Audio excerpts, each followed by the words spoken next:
Now that the economy is coming back online and President Obama has addressed some of the crises that he inherited when he came to the office, one of the big questions we all have is exactly how does his agenda for school reform really work, and will it be worth the amount of money that he's actually proposing to give to schools to reform? And there are three elements to his plan for reform. One is turn around schools. When you find an underperforming school and you fire 50% of the teachers, you bring in a new principal, you give them some added resources to make a big change. The second element of his reform is to increase the number of charter schools that are available, with the theory that having that kind of innovative new approach to schooling will provide the type of support, particularly for underprivileged kids, that they need. And the third is this theory of merit pay for teachers, where based on a teacher's performance with the value-added model, they will actually get more money if they outperform their peers or perform at a certain level. Unfortunately, none of those approaches have been demonstrated to really address the key issues of school reform that we need.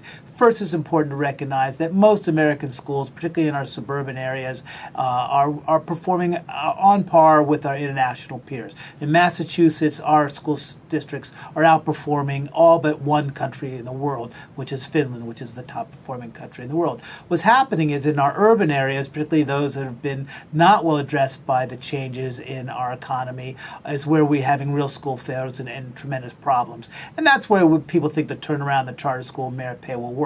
Well, in fact, that's not what will work. Research has demonstrated to us that what will work is if you have a highly effective teacher in every classroom. And what you have to do is create the conditions that attract highly effective teachers. Because what we know is that if you have a teacher in a classroom who's highly effective, and we see this in all the data, they get 1.5 years growth out of every kid, regardless of their economic or racial background. So to get highly effective teachers in a classroom, you need to create schools that have a combination of three things: autonomy, accountability, and authority. So you have to give the teacher and the principal the authority to make decisions in the classroom. You have to give them the autonomy to create their curriculum, and then you have to make them accountable. And if you do that, you will see remarkable changes. Brockton's a school district that has had phenomenal success without being a charter, without doing turnaround, without merit pay, creating a culture and climate of success.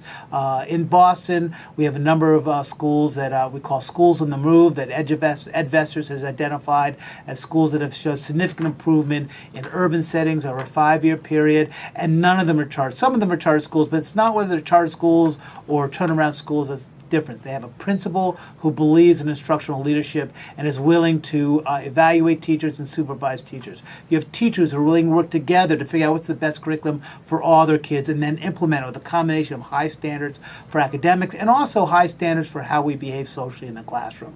And so those are the issues that really would create great school reform. And I think that the whole focus on turnaround, charter schools, and merit pay are merely smoke screens to avoid really creating the real change our kids need.